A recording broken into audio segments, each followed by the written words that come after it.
कोई ऐसा इंसिडेंट याद है या कोई ऐसी मेमोरी है?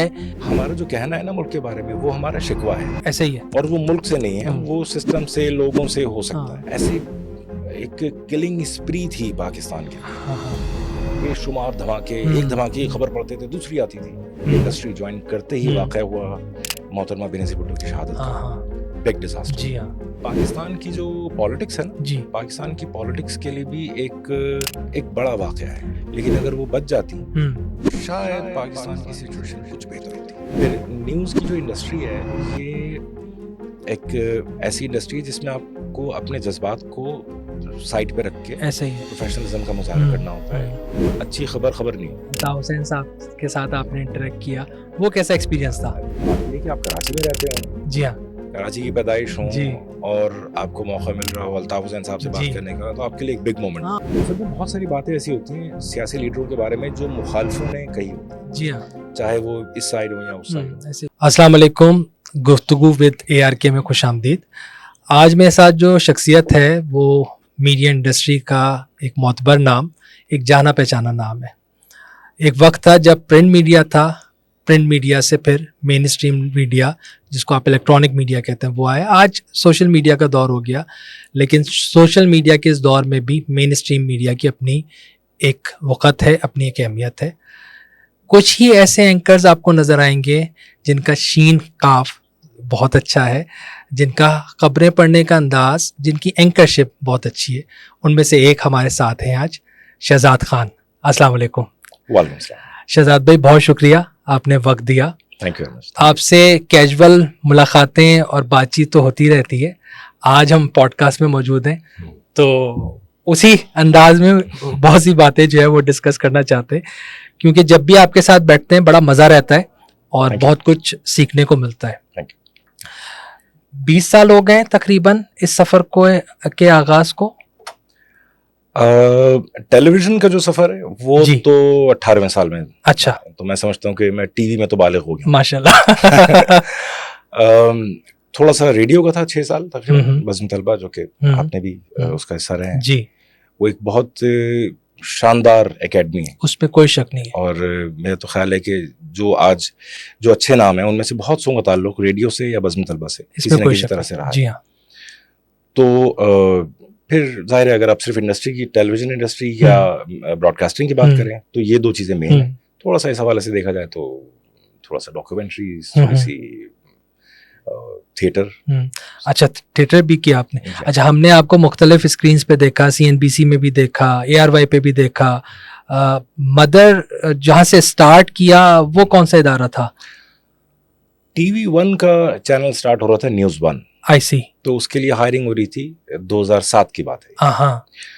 तो मुझे कहा गया कि देखो, अच्छा उन दिनों में मैं आ चुका था कि मुझे टीवी की तरफ आना चाहिए, क्योंकि मैंने एक आध टीवी चैनल्स को अप्रोच किया था। सही। और वहाँ मेरा ऑडिशन तो अच्छा हुआ था, लेकिन फाइल आगे नहीं बढ़ सकती। सही। बहुत अच्छे टीवी चैनल जो कि आज भी बड़े, मतलब कहना चाहिए, रिस्पेक्टेड इदारे, नामी गिरामी जो है। तो उनमें से कुछ इदारे ऐसे थे जो मुझे हर साल बुलाते रहे, उसके बाद भी कई साल बुलाते रहे, हर साल बुलाते थे। और मेरे ख्याल है कि अल्लाह जाने वो मेरा जो ऑडिशन होता था वो किस जगह फिक्स होता था, लेकिन हर साल अगले साल फिर आता था। ये सालाना एक्टिविटी थी। तो उन्होंने मुझे बुलाया, मैंने ऑडिशन दिया, ऑडिशन ठीक हो गया, दूसरी दफा बुलाया, दूसरी दफा भी हो गया, लेकिन पैकेज पे बात नहीं बन पा रही थी। क्योंकि मैं उससे पहले 10 साल तकरीबन कॉर्पोरेट सेक्टर का हिस्सा रहा था, तो एक अंदाजा था कि किस तरीके से आपको अपने करियर को आगे बढ़ाना है। लेकिन बहरहाल फिर मैंने कंप्रोमाइज करके मैंने ज्वाइन कर लिया।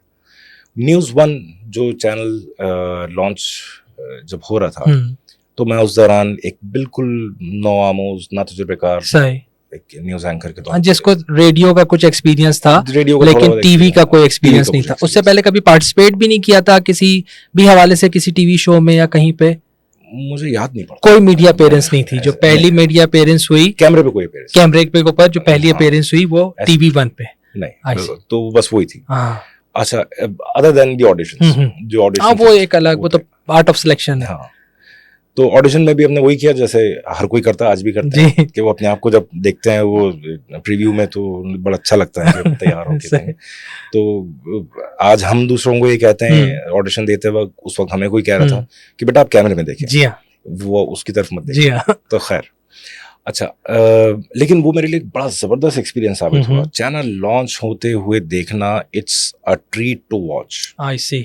आप एक नई टीम का हिस्सा हैं, लोग दिन रात काम कर रहे हैं, एक नई एनर्जी, एक बड़ा ये नहीं। अच्छा, फिर इसमें एक और बात भी थी कि इंडस्ट्री चूंकि ग्रो कर रही थी, जी हाँ, और वो अपने बूम की तरफ आ रही थी। अफसोस ये है कि वो बबल बहुत जल्दी फट गया। जी हाँ, वो बूम बहुत जल्दी आ गया। वो उतना यानी उसको जिस जगह तक जाना चाहिए था, आज जहां होना चाहिए था, वो पॉइंट उसमें मेरा ख्याल है कुछ पॉलिटिकल फैक्टर्स भी थे उस वक्त की जो हुकूमत थी, फिर उसके अंदर तब्दीली आई 2009 में, वो वाली तब्दीली नहीं लेकिन हुकूमत की तब्दीली। वो हर तब्दीली ने अपना अपना काम दिखाया मीडिया इंडस्ट्री में। तो वो एक अच्छा प्रोसेस था। फिर उसके बाद जब मैंने समा टीवी ज्वाइन किया, तो समा टीवी भी जरा सा ही लॉन्च हुए चंद महीने हुए थे। अच्छा। तो मेरे लिए वो भी एक अच्छा एक्सपीरियंस था कि लॉन्च के फौरन बाद की जो सिचुएशन थी। TV1 कितने अरसा मुंसलिक रहे TV1 के साथ? तकरीबन साल भर। एक साल। अच्छा, तो बहुत जल्द आप फिर समा की तरफ चले गए। फिर उसके बाद CNBC 2.5-3 साल काम करने के बाद, लेकिन समा टीवी आने के बाद अंदाजा हुआ कि जो लाइव का जो प्रेशर है वो कितना है। पहले तो बहुत प्रेशर लगता है, अब लाइव ही आसान लगता है। अच्छा, क्योंकि रिकॉर्डेड में ज्यादा प्रेशर। अब हमें कोई कहे ना कि यार फला चीज रिकॉर्ड हो रही है, तो अब हम परेशान हो जाते हैं कि यार रिकॉर्ड हो रही है, तो इसका मतलब ये कि अगर गलती हो गई तो आपको दोबारा से अब लाइव के आप यूज्ड टू हैं, लाइव के लिए आदि। यही वजह है कि मुझे ऐसा लगता है कि जो स्टेज के एक्टर्स हैं, मुझे अंदाजा है कि वो लाइव के आदी होते हैं। ऐसे ही। तो वो उनका एक डिफरेंट स्टाइल होता है। अगर उनसे कोई गलती हो जाए तो वो संभाल लेते हैं। जी हाँ। जबकि फिल्म के लोग जो हैं उनको रीटेक की तरफ जाना पड़ता है, ऐसा मेरा अंदाजा।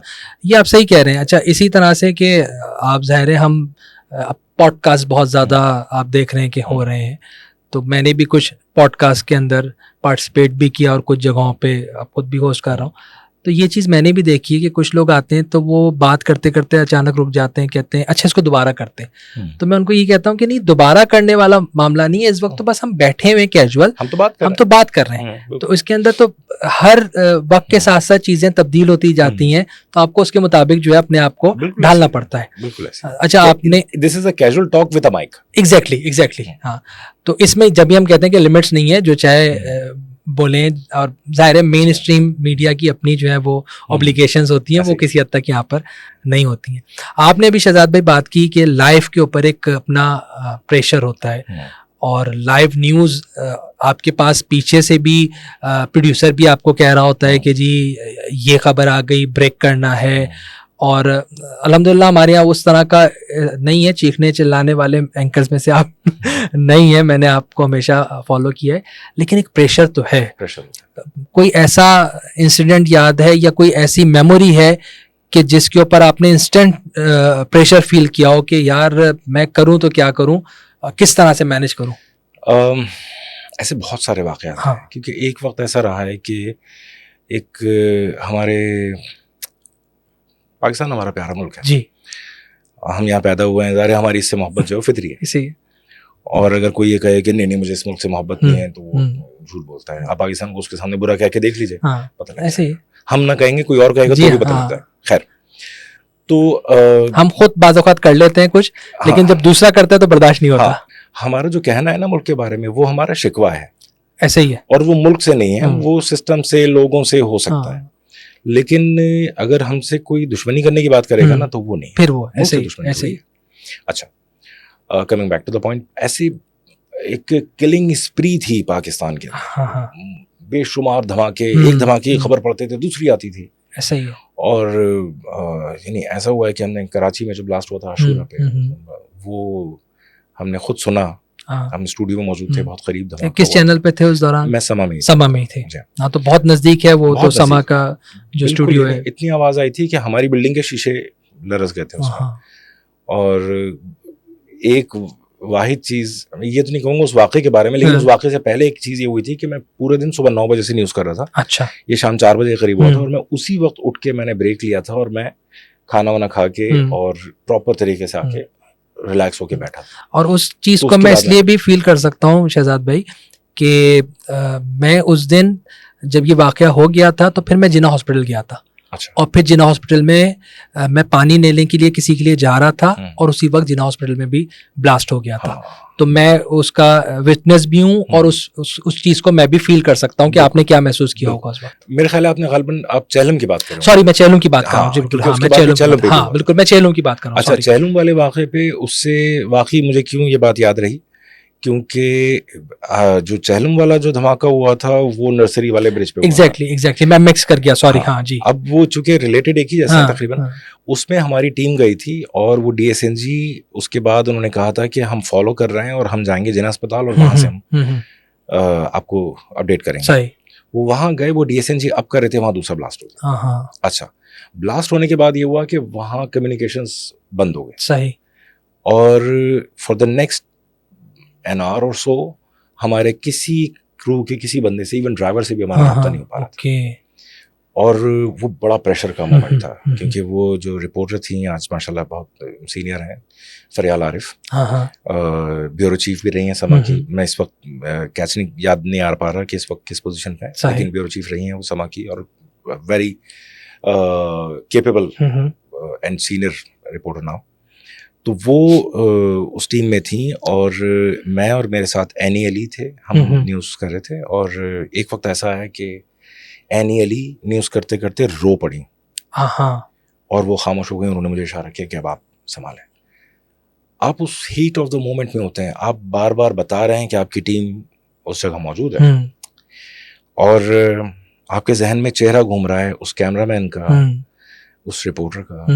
अब बाकी लोगों को शायद नहीं जानते हो, लेकिन किसी न किसी को तो आप जानते हो। जब जानते हैं, सही। आप उनके चेहरे याद कर रहे हैं और आपको ऐसा लग रहा है कि आपकी फैमिली का एक मेंबर है जो किसी काम से गया है और वहां धमाका हो गया और वो मिसिंग है, वो मिसिंग है।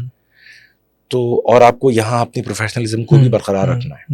तो एक वक्त आया कि 5-7 मिनट मैंने संभालने के बाद फिर मैंने कहा मेरी बस हो गई, मैं नहीं बोल पा रहा। फिर मैंने नहीं को इशारा किया। तो थैंक गॉड उस वक्त हम 2 लोग मौजूद थे, तो हम दोनों ने एक दूसरे के साथ बड़ी हेल्प करी थी। तकरीबन हमने मेरे ख्याल है गुड 40-45 मिनट हमने इस तरह निकाले। और उसके बाद फिर जब फाइनली हमारा राब्ता हुआ तो जरा सब खैरियत से थे। वो ये हुआ था कि कम्युनिकेशन डाउन हो गए थे, लेकिन सब खैरियत से थे। सब खैरियत। लेकिन आप देखें इतना अरसा गुजरने के बाद शहजाद भाई आज आपके चेहरे के तासुरात मैंने देखा कि तब्दील हो गए, तो जाहिर है उस वक्त क्या आलम होगा। हम लोग क्योंकि एक बड़ी क्लोज नेट हमारी टीम थी, रिपोर्टर्स हमारे सामने बैठते थे और अक्सर हम हंसी मजाक करते। मैं बड़े नहीं इस तरह बड़ा छेड़छाड़ मैं भी करता था, वो लोग भी करते थे। मैं स्टूडियो से निकला, दोपहर 1 बजे का वक्त है, मैंने कहा हाँ भाई किस किस ने खाना नहीं खाया। अच्छा। तो फरियाल आरिफ थी। अच्छा। मैंने नहीं खाया। अच्छा। तो मैंने कहा तो खा लो, खाने का वक्त हो गया। सही। तो फिर डांट पड़ती थी, कहीं से कोई कुछ बोलता था। तो ये हंसी मजाक चलता रहता था। अच्छा, एक फैमिली एनवायरनमेंट आपका एनवायरनमेंट तो बड़ा अच्छा ही है। तो इस टाइप के बहुत से मोमेंट्स हैं। फिर अच्छा, ज्वाइन करते ही इंडस्ट्री ज्वाइन करते ही वाकया हुआ मोहतरमा बेनज़ीर भुट्टो की शहादत का। 2007 बिग डिजास्टर। जी हाँ। फिर ये ब्लास्ट वाली बात बता रहा हूँ, इसके अलावा बेशुमार अटैक्स। जब बेनज़ीर भुट्टो का हुआ तो आप उस वक्त ऑन स्क्रीन थे, उस वक्त बैठे हुए थे? मैं उस वक्त ऑन स्क्रीन, मैं चैनल पे ज्वाइन कर चुका था, लेकिन मैं उस वक्त ऑन एयर नहीं था क्योंकि मेरी नाइट ड्यूटी थी। आई सी। और वो शाम के वक्त था और ये पता लगा था कि ब्लास्ट हुआ है रावलपिंडी में, जहाँ से बीबी निकल रही थी।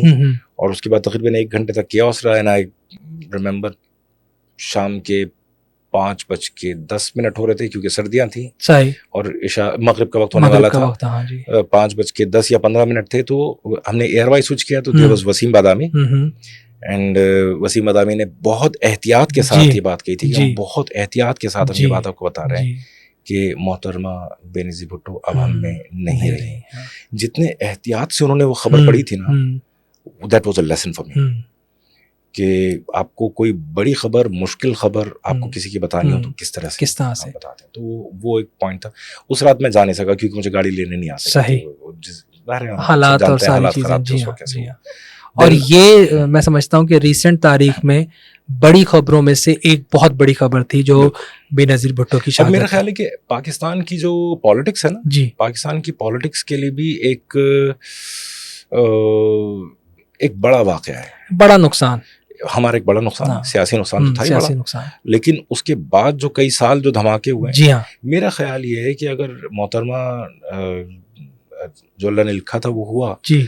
लेकिन अगर वो बच जाती तो शायद पाकिस्तान की सिचुएशन कुछ बेहतर होती। ये आप सही कह रहे हैं, क्योंकि मुख्तलिफ लोगों से उस दौरान भी और बाद में जो बात होती रही तो वो बड़े एक नए जज्बे और अज़्म के साथ पाकिस्तान वापस आई थी और बहुत कुछ करना चाहती थी, और बाहर कैफ अगर वो जिंदा होती तो कुछ हमें नजर आता बहुत कुछ। लेकिन बहरहाल जो ये कहते हैं ना कि वो स्टेप बाय स्टेप जो है वो हिस्ट्री अपने जो है ना, जैसे वर्ल्ड वॉर 1 का मैं मालूम है कि वर्ल्ड वॉर 1 जिस तरह से स्टार्ट हुई थी वो हो ही नहीं सकती थी, लेकिन हो गई। हाँ सही ऐसी है।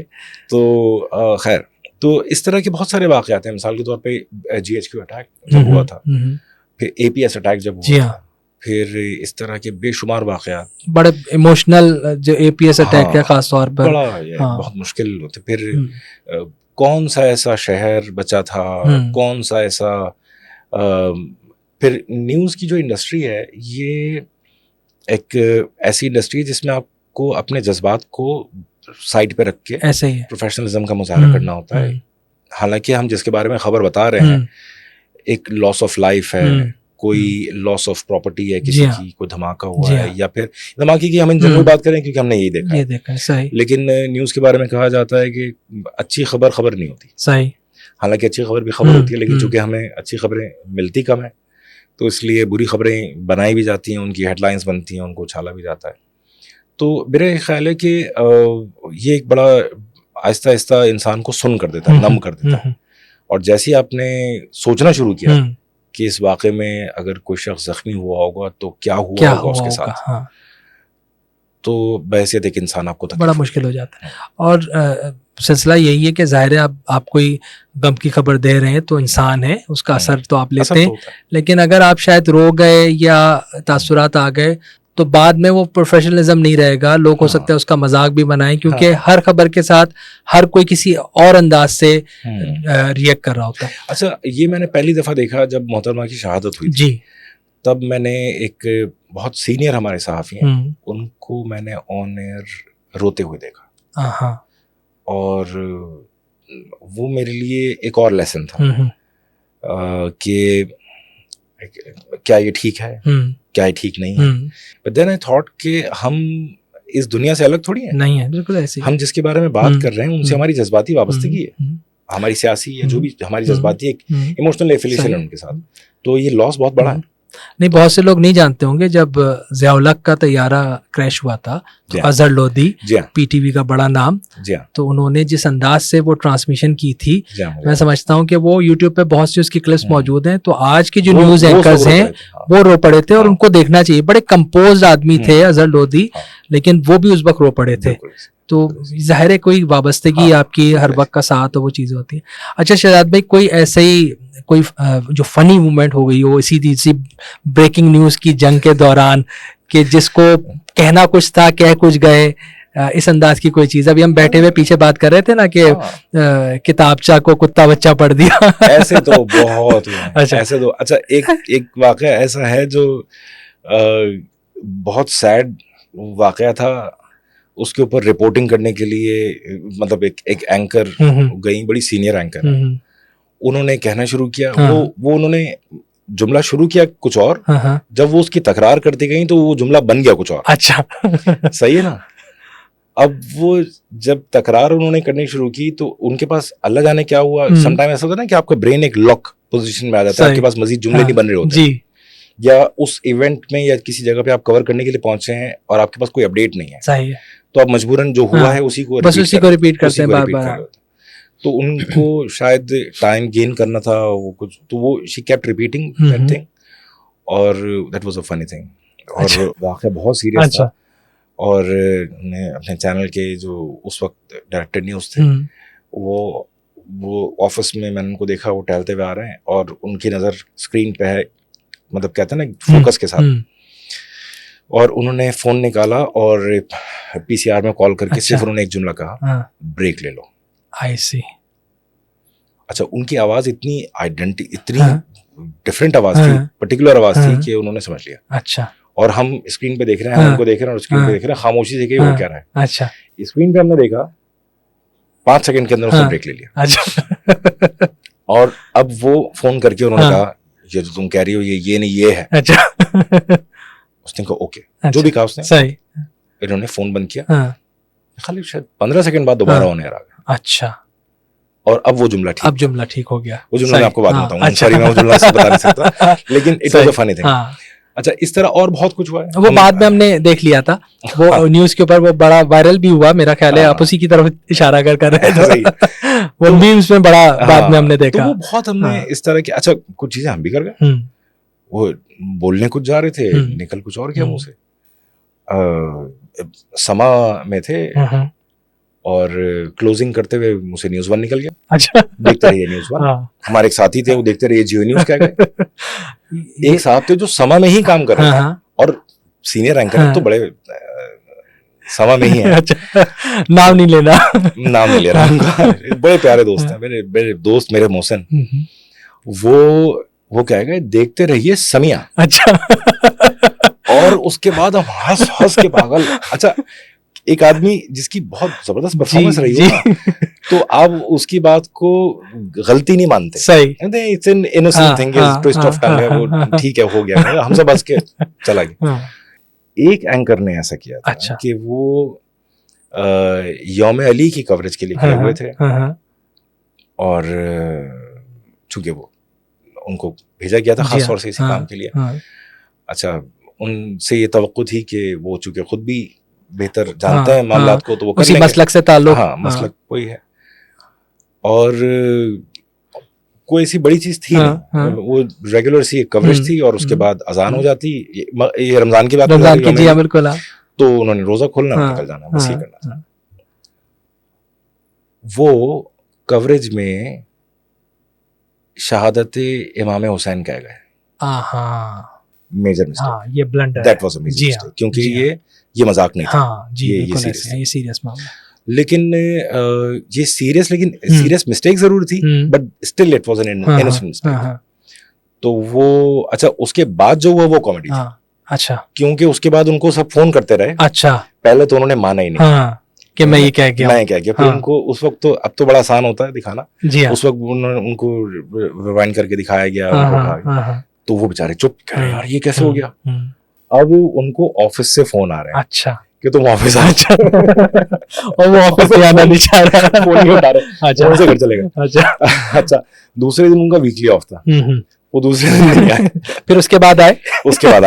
और उसके बाद, अच्छा, he is such a kind fellow, he is such a funny fellow. वो हमें सबको पता था कि ये गलती जानबूझ के नहीं हुई है, कि वो कवरेज ठीक कर रहे थे। जो लोग स्क्रीन पर होते हैं शहजाद भाई, उनको इस चीज का अंदाजा है कि एक प्रेशर भी होता है। और बाज़ औक़ात आप कुछ ऐसे, आपके जहन में ज़ाहिर इंसान है ना, कोई चीज़ें ऐसी चल रही होती हैं कि आप कुछ का कुछ कह जाते हैं। बाज़ औक़ात आप गलत साल कह जाते हैं, शख्सियात के गलत नाम आप ले लेते हैं। ये सारी चीज़ें होती हैं, ये बहुत है, कॉमन है। लाइफ में तो बहुत होता है, लाइफ में ज़ाहिर है बहुत कुछ होता है। और कुछ लोग मान जाते हैं अपनी गलती को। मेरे साथ हुआ है, मैं मुझे कहा कि वो वज़ीर आला खिताब कर रहे हैं जी, मैं वज़ीर आला कायम अली शाह कहे जा रहा हूँ। अच्छा, और मुराद अली शाह आ गए। मुराद अली शाह थे। मुझे कहा कि भाईजान मुराद अली शाह हैं जी। पता नहीं कैसे मेरे जहन में अचानक कायम अली शाह नाम आया और मैंने कहना शुरू किया। ऐसे ही है। तो फिर मुझे ख्याल आया कि यार तो अच्छा, मैंने क्योंकि होस्ट किया है प्रेसिडेंट लेवल पे या गवर्नर लेवल पे प्रोग्राम्स को, तो वहाँ पर ये होता है कि अगर आपने गलत नाम ले लिया तो वहाँ से उसी वक्त प्रोटोकॉल ऑफिसर आपको टोक देता है कि ये नाम इनका ये नहीं, ये है। तो वहाँ पे भी क्योंकि नाम जो है किसी का और डिजिग्नेशन जो है ख़ास तौर पे इस लेवल के ऊपर, मैंने डॉक्टर इरशादुल इबाद खान को एक दफ़ा कुछ गलत मैंने कुछ और उसमें ऐड कर दिया था, तो उसी वक्त उसने, और नया था वो इस तरह के प्रोग्राम्स करने, तो उसी वक्त प्रोटोकॉल ऑफिसर ने मुझे टोक दिया कि आपने ये नाम नहीं, ये नाम है। अच्छा, अब इरशादुल इबाद खान की बात हो गई, आज भी राब्ते में, बड़े अच्छे आदमी हैं, दुबई में भी हम उनसे मुलाकात करके आए। तो उनके बॉस, उनको आपने जो है वो लाइव लिया, और लाइव आपने, उस जमाने में कैसा प्रेशर होता था? Extreme pressure. मुझे अच्छी तरह याद है, मैंने शायद शाम 5 बजे की हेडलाइंस की होंगी। अच्छा। उसके बाद प्रोग्राम था। हाँ। और मुझसे कहा गया कि शहजाद, मैं हेडलाइंस करके रिलैक्स हो गया, स्टैंड बाय ड्यूटी हो गई थी, तो मुझे कहा गया कि आप तैयार हो जाएं, इस वक्त लाइन पे मुत्तहिदा कौमी मूवमेंट के कायद जी अल्ताफ हुसैन साहब जी। मैंने कहा कहीं खिताब कर रहे हैं? कह रहे जी नहीं, आपसे बात कर रहे हैं। एंड आई वाज लाइक अच्छा, मुझसे बात करेंगे? वो पहला इंटरेक्शन था इस तरह का। That was my first interaction. अच्छा, इससे हटके, इससे भी हटके कि अल्ताफ हुसैन साहब एक बड़ी पर्सनालिटी जी। एक होता है ना कि आपने एक तकरीरें सुन रखी हैं जी, आपको उनका ऑरा पता है जी, फिर आप कराची में मौजूद हैं, 2009 का टाइम है, एमकेएम की पीक का वक्त है, सब जानते हैं सारी चीजें। तो अच्छा, इसी तरह से मेरी एक दफा मियां नवाज शरीफ साहब से भी बात रही। अच्छा, ओके। लेकिन वो इतनी मुख्तसर थी कि उसमें मैंने एक सवाल किया, उन्होंने डिटेल में जवाब दिया और मैंने शुक्रिया उसके बाद। ओके। अच्छा, ये मामला मुझे कुछ मुख्तलिफ लगा। मुझे कहा गया कि आप ये उस दिन की बात है जिस दिन लाहौर में एक बड़ा सानिया हुआ था, जामिया नईमिया पे अटैक हुआ था। I see, okay. और अल्लामा सरफराज नईमी साहब की शहादत हुई थी, big loss for Pakistan. Shahzad भाई, अभी हम बात कर रहे थे कि स्टूडियो का, न्यूज़ रूम का एक प्रेशर होता है, और मुझे याद है कि एक इंटरव्यू आपने किया था, और बड़ा उस दौर में तो ज़ाहिर है उनका इंटरव्यू करना और प्रेशर, हम मुख्तलिफ जगहों पे बात करते हैं, मुख्तलिफ न्यूज़ एंकर्स से अगर उस हवाले से बात हो तो ब्रेकिंग न्यूज़ आए या हेडलाइंस का वक्त हो, सब कुछ जो है वो फ्रीज कर दिया जाता था जब उनसे बात हो रही होती थी। तो हम बात कर रहे हैं कि अल्ताफ हुसैन साहब के साथ आपने इंटरेक्ट किया, वो कैसा एक्सपीरियंस था? जी हाँ, वो इत्तेफाक तो नहीं, लेकिन वाक़या इस तरह है कि 2009 की गालिबन बात है, ये जुमे का दिन था, इसलिए याद है क्योंकि जुमे के दिन धमाका हुआ था जामिया नईमिया लाहौर में। जी हाँ, एक बड़ा लॉस पाकिस्तान का हुआ, अल्लामा डॉक्टर सरफराज नईमी जी हाँ, उनकी शहादत का। और उसकी ब्रेकिंग हम करके और समझे वाइंड अप करके हम थोड़ा सा रिलैक्स होके, एक ब्रेक मिला था, हेडलाइंस करके हम बैठे थे, और मैं यानी एक होता है ना कैजुअल स्टाइल में, जो सीट होती है उसको मैंने नीचे कर सही, मैं रिलैक्स होके बैठ गया। 5 मिनट बाद मुझे जो है प्रोड्यूसर जो है वो मेरे आईएफबी ऑन करते हैं और कहते हैं कि शहजाद आप तैयार हो जाएं, वो आपका अल्ताफ हुसैन साहब होंगे। मैंने कहा अच्छा, अल्ताफ हुसैन साहब खिताब कर रहे हैं? कह लेंगे जी नहीं, वो आपसे बात एंड आई वाज लाइक अच्छा, मुझसे बात करेंगे? ओके। उससे पहले कभी आपका इंटरेक्शन नहीं हुआ था इस तरह से? कभी नहीं, ये पहला था। अच्छा, बात ये है कि आप कराची में रहते हो, जी हाँ, कराची की पैदाइश हो, और आपको मौका मिल रहा हो अल्ताफ हुसैन साहब से बात करने का, तो आपके लिए एक बिग मोमेंट। हाँ, उनका एक क्रिस्मा, उनका एक ऑरा, नो डाउट। अच्छा, फिर एक और बात ये है कि ये हम सब जानते हैं उनके बात करने का स्टाइल एक है, एक मखसूस स्टाइल है, वो किसी से प्रेशर में आने वाले नहीं है, वो सवाल करते हैं। आप अच्छा, बहैसियत सहाफ़ी आपको, चूंकि ज़्यादा अरसा नहीं हुआ था, 1-2 साल ही हुए थे ज्वाइन किए हुए इंडस्ट्री, तो मैंने कहा अब क्या किया जाएगा, किस तरह करेंगे? तो प्रोड्यूसर ने कहा कि relax, take some deep breath, आपको करना है, आप पूरा वाक़या बयान करेंगे, उसके बाद आप इंट्रोड्यूस कराएंगे। इस वक्त हमारे साथ मौजूद है मुत्तहिदा कौमी मूवमेंट के कायद। मैंने कहा अच्छा, कायद तहरीक मत कहिए, आप सिर्फ कायद कहिए। तो मुत्तहिदा कौमी मूवमेंट के कायद अल्ताफ हुसैन साहब हमारे साथ मौजूद हैं जी। उसके बाद आप कहिएगा अस्सलाम वालेकुम। अच्छा, और उसके बाद आप खामोश हो जाइए। अच्छा, फिर उन्होंने वालेकुम अस्सलाम और सब कुछ उन्होंने ही कहना है। उसके बाद वो आपको जब जवाब देंगे और जब वो रुकेंगे तब आपको सवाल करना है। ओके। मैंने कहा जी अच्छा, तो सीक्वेंस में समझ गया सही। फिर मैंने उनसे उसी तरीके से फॉलो किया।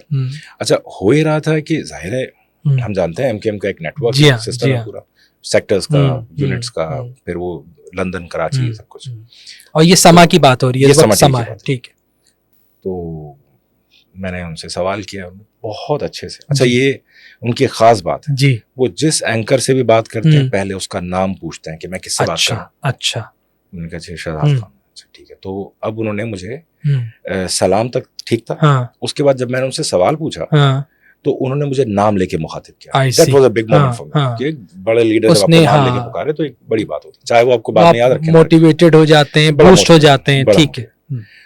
बट स्टिल वो तकरीबन बड़ा उन्होंने मुफस्सल उन्होंने जवाब दिया, उसको कुछ 12-13 मिनट का जवाब था। और उसके बाद जब मुझे पीछे से कोई आवाज नहीं आई तो मैंने उसको नेचुरली एक क्यू समझा कि मैं अगला सवाल कर सकता हूँ। सही। तो अगला सवाल मैंने अपने पास से किया। अच्छा। मुझे ठीक से याद भी है कि मैंने उनसे सवाल किया था कि अल्ताफ हुसैन साहब, आप इस बारे में क्या कहते हैं कि दहशतगर्द जो है वो तमाम तर चीज़ों के बावजूद हर बार इसी तरह से अटैक करते हैं, और हर बार वो हर जो पैगाम आपका भी है, दूसरी सियासी जमातों का भी है, एक बैलेंस का, के मुज़ाकरात का बात की जाए, लेकिन वो इसी तरह से जवाब देते हैं। सही।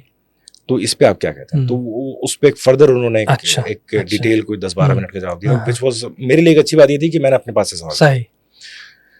तो उसके बाद फिर मुझे कहा गया कि अब जहाँ ये खामोश होंगे वहाँ आप शुक्रिया अदा करेंगे, ठीक है, उसके बाद प्रॉपर उसको रैप करेंगे एंड देन क्लोज करेंगे। ओके। तो that was kind of a small interview, half an hour तकरीबन, ये एक इंटरव्यू का भी वक्त होता है। लेकिन मेरे लिए बड़ा लर्निंग पॉइंट था कि आप किसी लीडर से बात करते हैं तो कैसा प्रेशर आप फील करते हैं। सही। फिर इसी तरह से मैंने जब बाद में उसके 3 साल के बाद जब सिंध में फ्लड की सिचुएशन थी, फरियाल तालपुर साहब का इंटरव्यू किया था, तो now I was a bit trained. लेकिन ये हुआ कि उन्होंने भी बहुत अच्छे से मेहमानदारी की, हमें बुलाया बिठाया बहुत अच्छे से। उनके घर जाके आपने इंटरव्यू किया? ओके। तो नवाबशाह में, और उनकी ये बात थी कि वो तमाम उस सैलाब के जितने भी वक्त था, चंद महीने, वो नवाबशाह में ही मौजूद रहे, वहां से बाहर नहीं आए। उन्होंने कहा मैं यहाँ मौजूद हूँ लोगों के बीच में। ये बड़ी बात है। ये कुछ ऐसे फैक्टर्स हैं जो आवाम के सामने नहीं आते उस अंदाज से, या ट्विस्ट हो जाते हैं। असल में बहुत सारी बातें ऐसी होती हैं सियासी लीडरों के बारे में जो मुखालफों ने कही होती हैं। जी हाँ, चाहे वो इस साइड हो या उस साइड हो, ऐसे, और वो कोई एक बात मशहूर हो गई होती है। हर लीडर के बारे में कोई ना कोई बुरी बात जो है वो मशहूर होती है। ऐसे है। वो सच है नहीं है वो एक अलग बात है, लेकिन जो अच्छी बात है उसको भी तो थोड़ा सा बताएं। जो आपने अपनी आंखों से देखा है, जाहिर है वो एक्सपीरियंस आपने किया। जी हाँ, तो वो बड़ा अच्छा लर्निंग मेरे लिए रही। उसके बाद नेक्स्ट टाइम चंद महीने के बाद एक और मैंने इंटरव्यू किया था, अगेन इसी तरह से अल्ताफ हुसैन साहब का इंटरव्यू था, but this time I was a bit relaxed. और आप बता सकते थे कि मैं वही हूँ जिसने पहले आपसे बात की हुई है। उन्हें याद था। अच्छा, उनको याद था। यादाश्त बड़ी अच्छी। अच्छा। नवाज शरीफ से भी आपका इंटरेक्शन हुआ आपने? नवाज शरीफ साहब से मेरा 2007 क्योंकि 2007 के आखिर में इलेक्शन होने वाले थे। सही।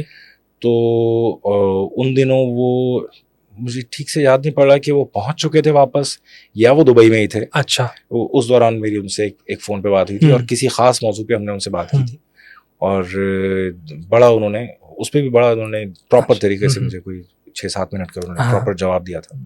लेकिन चूंकि हमें गुंजाइश एक ही सवाल की थी, तो उससे ज़्यादा डिटेल में ये मेरी बड़ी आरज़ू थी कि मैं मोहतरमा का इंटरव्यू कर पाता, किसी वो नहीं हो पाया, लेकिन वो बस अल्लाह की मर्जी थी, नहीं हो पाया। अच्छा, एक चीज़ और, अब आप ये देखें कि हम ये देख रहे हैं मीडिया इंडस्ट्री के अंदर न्यूज़ एंकर्स आते हैं, न्यूज़ रीडर्स आते हैं, और वो कुछ सालों में वो फिर प्रोग्राम की तरफ चले जाते हैं कि हमने होस्ट करना है। शहजाद खान ने कभी इस तरफ नहीं सोचा, जिसके अंदर फुल ऑफ क्वालिटीज़ हैं माशाल्लाह, मैं करसे से देख रहे हैं, हर तरह की चीज़ें आपके हवाले से देखा है माशाल्लाह। मैं ऑफ द रिकॉर्ड भी बात कह रहा था, ऑन रिकॉर्ड भी कह रहा हूँ, आपको अल्लाह ने एक खूबसूरत आवाज़ दी है, भरपूर आवाज़, बेस है, नॉलेज है आपकी, पढ़े लिखे हैं, इन सारी चीज़ों के बावजूद कभी इस तरफ नहीं सोचा? इसको मैं थोड़ा सा मुख्तसर करने की कोशिश करूँगा, इसका जवाब थोड़ा तवील हो सकता है, मैं कोशिश करूँगा कि इसको शॉर्ट करूँ। जब मैं CNBC आया तो मैं मुजाहिद बरेलवी साहब के साथ प्रोग्राम मुझे करने का मौका मिला। इंडस्ट्री के बिल्कुल एक बड़ा नाम है, और इंडस्ट्री का सबसे पहला टॉक शो उनका, मुजाहिद बरेलवी साहब मेरे मोहसिन, मेरे उस्ताद, बहुत उन्होंने मुझे सिखाया है। यानी मैं आज मैं समझता हूँ कि जिन लोगों ने मुझे बात करना सिखाई है उनमें से वो एक है। चंद साल, तकरीबन 2 साल मैंने प्रोग्राम साथ किया। फिर ये हुआ कि मैं न्यूज़ की साइड पे वापस आ गया। मुझे ऐसा लगा कि मैं प्रोग्राम कर सकता हूँ। अच्छा। मेरे साथ के लोग प्रोग्राम करते गए, कुछ लोग अभी भी न्यूज़ कर रहे हैं, वो भी बहुत अच्छे, बहुत सीनियर एंकर्स हैं जो अभी भी न्यूज़ कर रहे हैं। मेरा ख्याल ये है कि मैं कुछ अरसे उलझा रहा अपनी कुछ ज़ाती कुछ मामला में। आप मुल्क से बाहर भी थे? फिर कुछ अरसे मैं मुल्क से बाहर रहा, वो तो खैर ज़्यादा दूर की बात नहीं है जी, और ज़्यादा वक्त भी नहीं रहा। लेकिन ये कि मैं जब मैं उस उलझन से निकला ना, तो मुझे ऐसा लगा कि शायद वो स्पॉट मिस हो गया। एक स्वीट स्पॉट होता है वो जी, मिस हो गया। खैर जी। मैंने कहा चलो ठीक है, आई विल स्टिल, कहते हैं ना पैवस्तर है शजर से उम्मीद है बाहर। तो फिर हालात बदले तो शेर बदल गया। अच्छा, पैवस्तर है शजर से, हाँ, उम्मीदें हाँ, बाहर सही है ना? सही। तो फिर मुझे रफ्ता रफ्ता अंदाज हुआ, अच्छा अभी जो एंकर्स जो प्रोग्राम कर रहे हैं वो मैं उन पे कोई एतराज नहीं करूंगा। अच्छा, ये बड़ी बात कह दी आपने। वो अपनी अपनी कैपेसिटी के मुताबिक काम जी। कर रहे हैं, और कुछ उनमें ऐसे थे जो मैं समझता नहीं हूँ कि वो एंकर बन सकते थे, जी, इतने अच्छे एंकर बन जी, सकते थे, लेकिन वो बन गए और सही। बड़े अच्छे मशहूर हाँ, एंकर हाँ, बहुत अच्छा ग्रूम कर गए। हाँ, मुझे ऐसा लगता है कि मैं यहाँ एक और चीज से शायद मुझे थोड़ी सी मेरी लैकिंग रही, मैं किसी लॉबी का हिस्सा नहीं रहा, हाँ, हाँ। या मुझे किसी लॉबी का हिस्सा बनने का मौका नहीं मिला। तो लॉबी का हिस्सा नहीं रहे या मौका नहीं मिला तो ये रिग्रेट है, होते तो बेहतर होता। I don't know. अच्छा, ये क्योंकि अगर मैं लॉबी का हिस्सा होता तो फिर मुझे कुछ बातें उनकी भी माननी पड़ती, तो शायद मुझे वहां शर्मिंदगी होती। लेकिन अभी जो कुछ कर रहे हैं अपनी मर्जी के मुताबिक कर रहे हैं, अपनी मंशा के मुताबिक कर रहे हैं। अच्छा, चूंकि एज ए न्यूज एंकर आपका काम तो स्क्रिप्टेड ही होता है। जी हाँ। लेकिन उसमें इतनी गुंजाइश होती है कि कोई चीज, कोई खबर आपको लगे कि दिस इज नॉट फेयर, तो आप उसके अल्फाज को किसी हद तक नरम कर सकते हैं। अच्छा। जैसे हम पाकिस्तान और भारत के दरमियान जंग के बारे में तो कह सकते हैं, दहशतगर्दों के बारे में तो कह सकते हैं कि जहन्नम रसीद कर दिया, लेकिन अगर आप किसी वाक़े में हलाक और जाँबाहक और शहीद का फर्क न कर पाए तो ज्यादती हो जाएगी। सही। कहीं कहीं हो जाती है। सही। तो वो मेरा ख्याल है कि इस तरह की कुछ वर्डिंग्स ऐसी हैं, जैसे हमारे कुछ रिपोर्टर्स हैं जी, जो अपनी नातजुर्बेकारी में या नासमझी में ऐसे अल्फाज का इस्तेमाल कर जाते हैं जो शाम के अखबार वाले होते हैं। जी हाँ। ठीक है, ऐसे ही है। तो बहैसियत न्यूज एंकर मैं समझता हूँ कि ये एक जिम्मेदारी है कि मैं वो लफ्ज ऑन एयर ना जाने दूं। जैसे होता है ना आशना के साथ। जी हाँ, तो वो बेहतर नहीं है, वो लफ्ज इस्तेमाल नहीं होना चाहिए। तो मैं उनसे कहता हूँ कि मतलब आशना और नाशना क्या होता है, आप मेरे दोस्त हैं तो क्या मेरे आशना। बिल्कुल, ऐसे ही, बिल्कुल ऐसे। अगर वैसे देखा जाए टेक्निकली तो सही है, टेक्निकली सही है, हाँ, लेकिन वो मुनासिब लफ्ज नहीं है, उसके ऑल्टरनेटिव अल्फाज मौजूद है, तो जाहिर है उसका इस्तेमाल। तो वो एक मेन स्ट्रीम मीडिया के लिए इस्तेमाल होने वाले अल्फाज एक मुख्तलिफ हुआ, फिर उसमें एक नई बहस होती है। खैर वो तो एक बात कहीं और निकल जाएगी, उसमें एक बहस होती है कि बात समझ एक आ गया मेरे जहन में कि वो लखनऊ की एक फैमिली थी, तो उसने कहा कि जी चाय नोश फरमाए, शरबत नोश फरमाए, तो उन्होंने कहा नोश का मकसद क्या होता है, उन्होंने कहा कोई भी चीज़ खाना। तो उन्होंने देखा कि सास साहिबा ने शौहर साहब को जूता लगा दिया था, तो उन्होंने अपने शौहर को बताया कि आज जो है वो अब्बा जी जूता नोश फरमा रहे थे। तो प्रैक्टिकली तो सही था, हाँ, जो उनकी समझ के मुताबिक था। तो सही थी, लेकिन बात ये कि वो उसका स्याह को समा गया, ऐसे ही सही है ना। तो मैं समझता हूँ कि सही थी। कटिंग इट शॉर्ट, बात ये कि उसमें मेरा ख्याल है कि मामला ऐसा ही है। फिर एक और बात है इसमें, एक और बात है जिसको मैं समझता हूँ कि इस वक्त इंडस्ट्री में अपॉर्चुनिटीज शायद उस तरह से नहीं है जैसी कि हमने एंटिसिपेट की थी। सही, कि 10 साल में हमें यहाँ होना चाहिए, हमें 5 साल में यहाँ होना चाहिए, इस पोजीशन पे होना चाहिए। तो वो उस दौरान इन द मीन टाइम जो अपॉर्चुनिटीज अवेल हुई, वो कहते हैं ना, वो रेवड़ियां मिस आउट हो गई। हाँ, वो मुख्तलिफ लोगों को मिल गई। अच्छा, आप ज़ाहिर कॉर्पोरेट सेक्टर में भी रहे, आपने आगाज़ जो किया कॉर्पोरेट सेक्टर से ही किया, फिर जो है वो इलेक्ट्रॉनिक मीडिया में आए, तो कहीं क्या रिग्रेट है कि अगर कॉर्पोरेट सेक्टर में रहते तो ज़्यादा कामयाब होते? शोहरत तो है, लेकिन और मॉनेटरी बेनिफिट्स में, बाकी चीज़ों में, या अपने साथ के लोगों को जो देखते हैं, या फिर आप you are totally satisfied whatever you are today?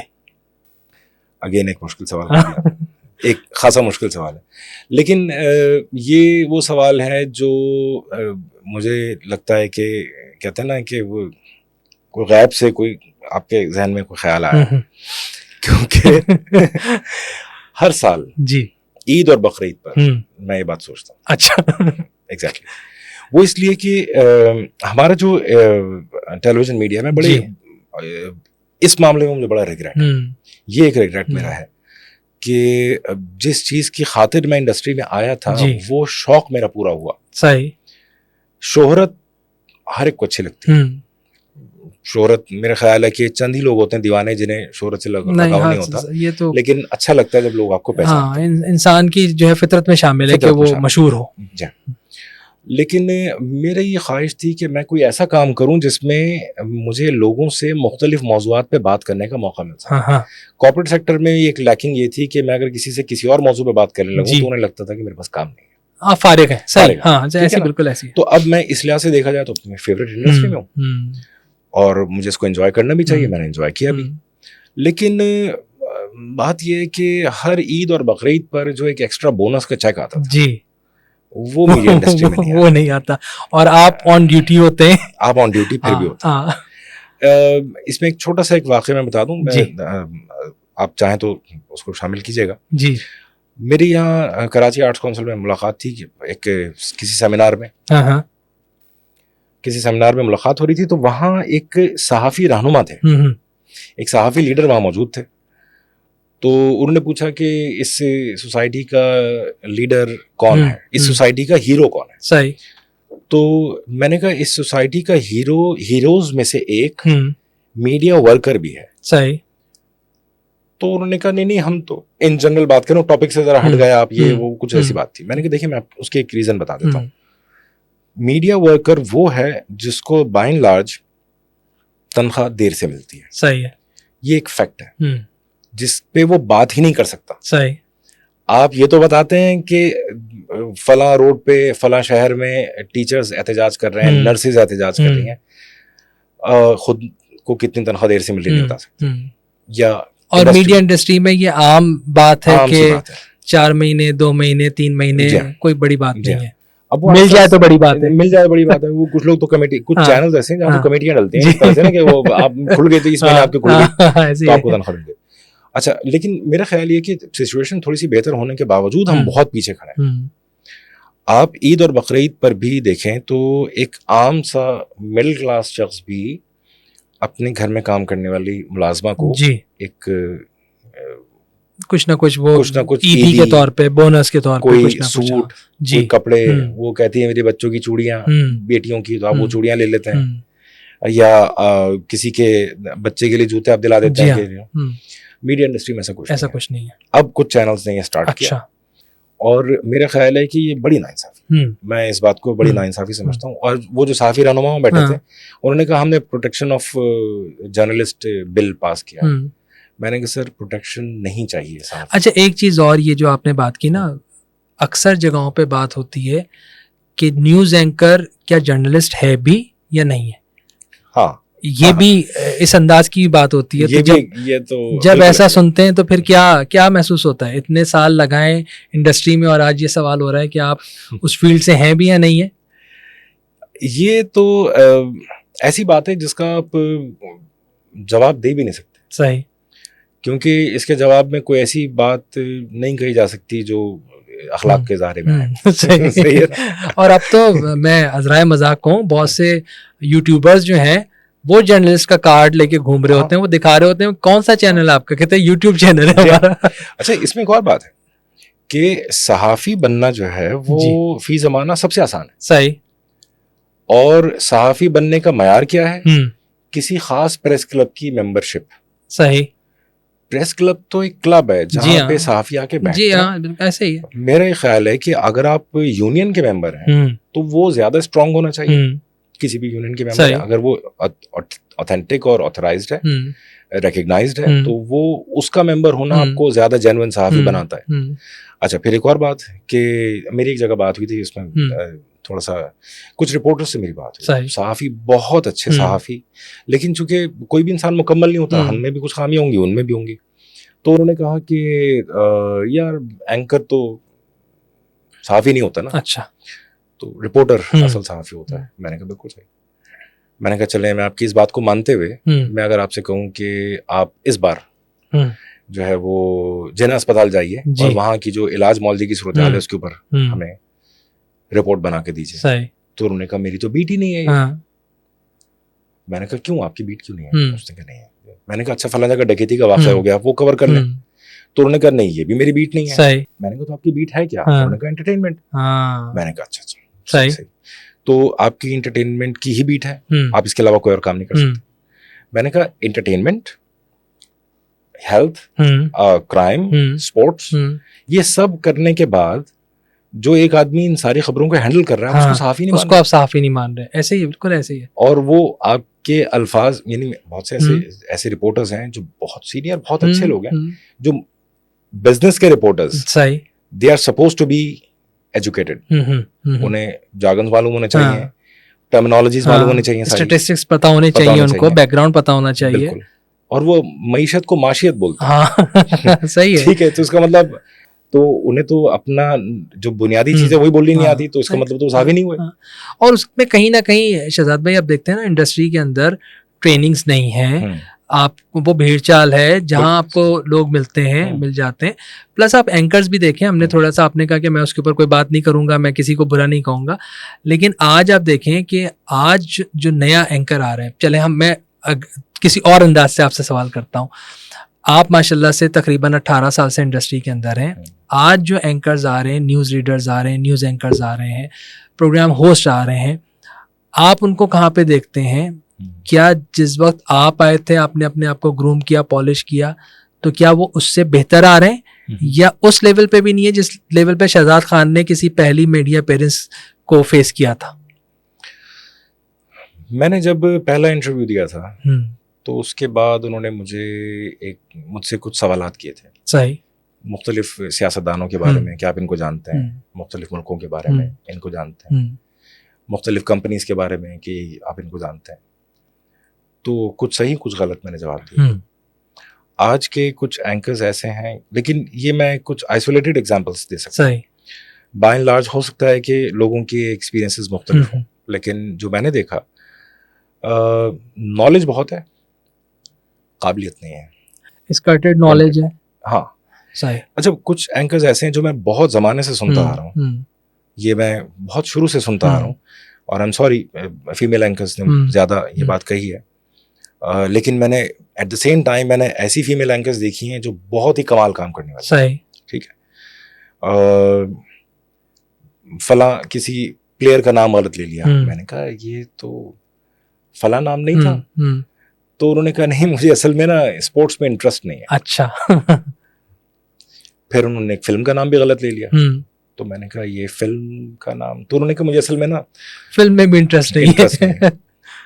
तो मैंने उनको बड़ी मौदबाना अर्ज किया कि then you are in the wrong business, then you are in the wrong industry, if you are not interested in these things, तो आपको ये नहीं कह रहा कि आप खेलने खड़े हैं, लेकिन आपको कम से कम उसकी टर्मिनोलॉजीज मालूम है। ऐसा ही है, क्योंकि आपको वो प्रेजेंट करनी। जो कमेंटेटर होता है बेसिकली वो खेलता नहीं है, जो एम्पायर होता है वो बेसिकली खेलता नहीं है, लेकिन उसको नॉलेज होती है। तो इसी तरह जो न्यूज एंकर है वो खेलेगा तो नहीं, स्पोर्ट्स फिल्म तो नहीं बनाएगा, उसको नॉलेज होनी चाहिए। इससे भी आगे बढ़ के जी मैंने जिक्र भी किया था, नाम लिए बगैर बता रहा हूँ, नाम लेना तो खैर मुनासिब भी नहीं है, लेकिन अभी तो बहुत ही नौखेज हैं, वो बहुत अभी वक्त गुजरे हैं। अभी एक नई एंकर जी, मैंने उनसे पूछा कि बेटा आप इंटरेस्ट क्या है, आपकी हॉबीज क्या है, तो उन्होंने कहा नहीं कुछ नहीं, कोई हॉबी नहीं है। मैंने कहा कोई हॉबीज नहीं? मैंने कहा नहीं। मैंने कहा तो बड़ी अच्छी बात है, कोई हॉबीज ना होना भी बड़ी अच्छी बात है, क्योंकि इसका मतलब है आपके पास बड़ी गुंजाइश है हॉबीज पैदा करने की। तो मैंने कहा कोई फिल्में, ड्रामे वगैरह, कोई इंटरेस्ट? उन्होंने कहा नहीं, हमारे यहाँ देखा ही नहीं जाता। अच्छा, घर में नहीं देखा जाता। मैंने कहा चलिए ये भी अच्छी बात है, घर में नहीं देखा जाता, घर वाले दूर हैं इन चीज़ों से। फिर मैंने कहा अच्छा नॉवेल, किताबें, डाइजेस्ट, कुछ रिसाले? उन्होंने कहा नहीं, ये भी नहीं, शौक नहीं है इसका भी। मैंने कहा अच्छा इसका भी शौक नहीं है, तो फिर अच्छा पूछना तो मुझे ये चाहिए था कि आप एंकर कैसे बन गई, लेकिन जब ये सब भी शौक नहीं है तो जब शौक ही नहीं है तो, क्योंकि आज के दौर में अभी रिसेंटली पाकिस्तान और इंडिया का जो ये मामला हुआ है, जी हाँ, इसमें आप देखें कि अगर आपने तैयारों के नाम गलत ले दिए, जी हाँ, तो आप कहाँ खड़े होंगे? जी हाँ, बिल्कुल ऐसे। स्टैंडिंग क्या एक्सपोज नहीं हो गए? हाँ। इसी तरीके से इंडिया और पाकिस्तान के जो लोगों के नाम हैं, क्या हमने उनके नाम गलत ले दिए तो क्या हमारी जगह सही नहीं होगी? क्या हमने अपने चैनल को इंसल्ट नहीं करा दिया? जी हाँ, ऐसे ही है। तो मेरा ख्याल ये है कि as a person who sitting on the hot seat, you got a big responsibility कि आपके किसी एक, और हमने देखा है माजी में कि किसी एंकर ने एक मामूली सी गलती की है, बरसों मजाक उड़ा। जी हाँ, ऐसे ही, बिल्कुल ऐसे ही है। तो उनको वो बेचारे समझ, और अच्छे काबिल लोग। और बाज़ औक़ात तो ये होता है कि वो गलतियां जो हैं वो आइडेंटिफाई हो जाती हैं। बाज़ औक़ात मैं अक्सर चैनल देख रहा होता हूँ तो मुझ जैसा जो एक आम इंसान है, कम इल्म है, वो बहुत सी चीज़ों को पॉइंट आउट कर लेता है। तो मैं ये सोचता हूँ कि उसके पीछे जो डेस्क पे लोग बैठे हुए हैं, जो न्यूज़ रूम को जो मॉनिटर कर रहे हैं लोग बैठे हुए हैं, फिर उसके ऊपर जो लोग बैठे हुए हैं, तो वो सब क्या ऐसे ही हैं कि हर जगह से वो बाईपास हो जाता है? और बाज़ औक़ात बड़े बड़े चैनल्स के ऊपर इस किस्म की चीज़ें हो जाती हैं। कभी-कभी होता है, कहीं कहीं होता है, लेकिन कुछ जगहों पे तो अक्सर औक़ात जो है वो रेगुलर हो रहा होता है, और आपके टिकर्स चल रहे होते हैं, उस टिकर्स के अंदर गलत उर्दू जो है वो लिखी होती है, उसके तलफ़्फ़ुज़ सही नहीं होते, इमला सही नहीं होता, वो सब चीज़ें जा रही होती हैं। इसमें एक और चीज़, जैसे मिसाल के तौर पे मैं बताता हूँ, हमारे यहाँ सड़कों पे ट्रक्स चलते हैं, ट्रक्स से जो बड़ा होता है उसको ट्रेलर कहते हैं। जी हाँ, ठीक है। लेकिन एक गलतुल आम एक इस्तिलाह है ट्रॉलर। ट्रॉलर ऐसे ही है, ट्रॉलर कुछ नहीं होता। ट्रॉलर नहीं होता। ट्रॉलर जो है वो तो फिशिंग का होता है। हाँ, सही है। अच्छा, ट्रॉलर कहाँ से आया? ट्रॉला से। अच्छा, जो कि ट्रॉली चलती है, जी हाँ, जो कि खेतों से फसल जी काट हाँ, के ट्रॉली में रखते हैं। जी हाँ। उन्होंने कहा ये ट्रॉली है, हाँ, तो इससे बड़ा जो है वो ट्रॉला है। ट्रॉलर तो ट्रॉला जो है वो ट्रेलर हो गया, ट्रॉलर हो गया। हाँ, तो इस तरह से उन्होंने उसकी लॉजिक बनाई। लेकिन चूंकि ट्रॉलर जो है वो सिर्फ फिशिंग का होता है। अच्छा, मैं चूंकि इंडस्ट्री मेरी रही है इंश्योरेंस की, जी, तो इंश्योरेंस इंडस्ट्री में चूंकि स्पेसिफिक बॉडी टाइप बतानी होती है गाड़ी की, जो भी है, या मैं गाड़ियों की अगर बात करूं तो उसमें ट्रॉलर जो है वो फिशिंग में ही आता है। सही, वो सड़क पे नहीं आता, वो सड़क पे है ही नहीं। सही कह रहे हैं, बिल्कुल सही कह रहे हैं। तो ये बरसों हो गए, 18 साल हो गए बात बताते हुए, घूम फिर के ट्रॉलर ही होता है। हाँ, तो बस वो चीज़ वो बात ऐसी है कि आप कितनी मतलब, हाँ, कितनी दफ़ा ठीक करेंगे, खुद ही ठीक करने लगता है। अच्छा, आज के जो यंगस्टर आ रहे हैं आपके सामने, न्यूज़ एंकर्स आ रहे हैं, तो क्या उनमें ये ख्वाहिश है कि अगर आप कोई उनको बताते हैं तो कम से कम उसको एडमिट करते हैं, सीखने की गुंजाइश है उसमें, या वो कहते हैं नहीं हम सीखे सिखाए हैं, हमें कोई चीज़ ना बताई जाए? ये पर्सन टू पर्सन वेरी करता है, और सिखाने वाले पर भी पर्सन टू पर्सन वेरी करता है। मैंने नोट किया कि कुछ लोग ऐसे हैं जिन्हें आप 2-3 बार समझाएं, चौथी बार वो शायद बुरा मान जाते हैं। सही, तो मैं भी चुप हो जाता हूँ। बेहतर यही कि खामोश रह जाए। अब जॉन एलिया साहब ने कहा था कि अलमिया ये है कि जिन्हें पढ़ना चाहिए वो लिख रहे हैं। जी ऐसे ही मेरा ये थोड़ी सी उनसे माजरत के साथ ये थोड़ा सा एक लाइन साइड की है कि जिन्हें पढ़कर आना चाहिए था वो खबरें पढ़ रहे हैं। पढ़कर आने से मतलब अखबार पढ़ के आना नहीं। हाँ। जो एक बुनियादी नॉलेज जो होनी चाहिए थी वो होनी चाहिए। अच्छे काबिल लोग F-16 बनाने वाली कंपनी का नाम गलत ले लेते हैं। सही, लेकिन वो एक इनोसेंट एरर है, आप उसको ठीक करा देते हैं, वो ठीक कर लेते हैं। ठीक है, मैंने भी गलती की। इंग्लैंड और ऑस्ट्रेलिया की मशहूर सीरीज एशेस होती है, मैंने उसको एशेस पढ़ा। सही, और सडनली मेरे साथ जो को एंकर थे, उस वक्त 2 मेल एंकर पढ़ सकते थे, समा टीवी की बात है, and he was a very qualified person. वो मेरी तरफ मुड़े और उन्होंने कहा एशेस। अच्छा, उन्होंने मुझे फिर लिख के दिखाया। अच्छा, मैंने कहा रियली सॉरी, मुझे वो जहन से निकल गया। सही है, बस हाँ, इस तरह की चीज़ है। कॉन्टेक्स्ट उसका याद आ गया, ऐश वाला। हाँ, बिल्कुल, मैंने कहा एशेस है, तो वो गलती मान ली। फिर इसी तरीके से एक दफ़ा शुरू की बात है, जब ये मामला, जब पाकिस्तान में धमाके नए शुरू हुए थे, तालिबान, TTP, हमें नहीं समझ में आता था। हमारे एक ब्यूरो चीफ पेशावर ने ऑन एयर इस बात को बहुत नफासत के साथ ठीक किया कि देखें TTP एक अलग एंटिटी है, तहरीक तालिबान एक अलग एंटिटी है। तहरीक तालिबान पाकिस्तान TTP है, और तहरीक तालिबान जो अफगानिस्तान से जी ओरिजिन था उनका, वो अलग एंटिटी। तो इस तरह से उन्होंने समझाया। तो एक अच्छा उस्ताद जो है वो अच्छे तरीके से समझाता है। अच्छा, फिर मतलब इंसल्ट करके जो चीज समझाई जाए ना, तो वो अलग चीज है। लेकिन जो गैर महसूस तरीके पे आपको कोई चीज तरबियत कर दी जाए आपकी, तो वो हमेशा फिर याद भी रहती है और इस्लाह रहती है उसके अंदर। बिल्कुल ऐसी। अब एक नए एंकर से मैंने पूछा कि ये जो मैप आपने देखा सामने, इस पे जर्मनी कहाँ है? वर्ल्ड मैप की बात हो रही है जी। तो उन्होंने मुझे दूसरे दिन बताया कि जर्मनी दर हकीकत यूरोप में। आई सी, अच्छा, चले एक दिन में जर्मनी दरियाफ्त हो गई। शुक्र है। वो मैप जो सामने दीवार पे लगा हुआ है उसमें। तो चौथे दिन मैंने उनसे पूछा कि अच्छा पाकिस्तान किधर है? मुझे बड़ा दुख हुआ कि मैप पे लोकेट नहीं कर पा रहे, वर्ल्ड मैप पे उन्हें पाकिस्तान नहीं मिला।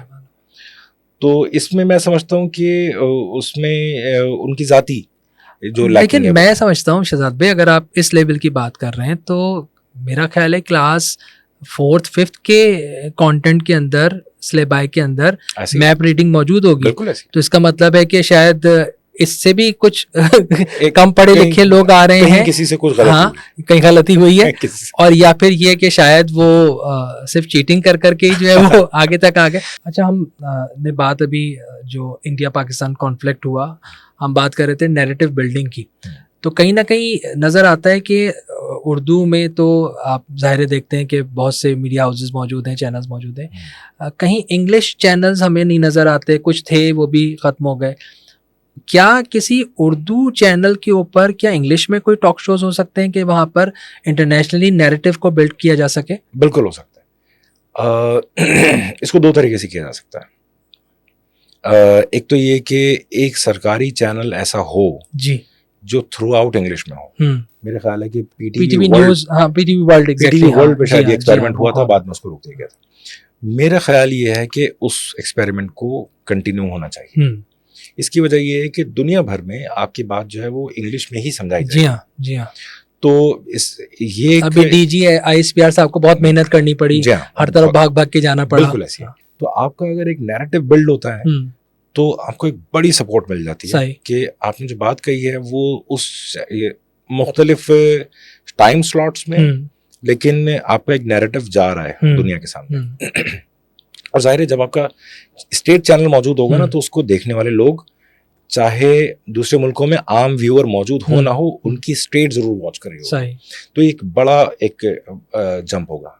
अच्छा, इसी में मेरा ख्याल है एक और काम ये हो सकता है कि नेपरा जो है वो प्राइवेट टीवी चैनल्स को पाबंद कर सकते हैं कि आप कम से कम हफ्ते में एक प्रोग्राम 1 घंटे का अंग्रेजी में करें। और हम ये देखते थे जिस वक्त पीटीवी था, तो पीटीवी के प्रोग्राम जो है वो उर्दू में होते थे बाय एंड लार्ज, लेकिन कोई एक टॉक शो वीकली या डेली इस तरह से होता जो अंग्रेजी में होता था। एक और चीज़ जो शहजाद भाई हमें कमी नज़र आती है, हमने बड़ी कोशिश की लेकिन उसमें कामयाबी नहीं हुई, कि हम बात तो करते हैं कि जी 60%, मोर देन 60% आबादी जो है वो यंगस्टर्स हैं, यूथ हैं, लेकिन मीडिया इंडस्ट्री में कोई भी यूथ शो नहीं है इस वक्त। तो करंटली तो कोई भी मेरे इल्म में नहीं है।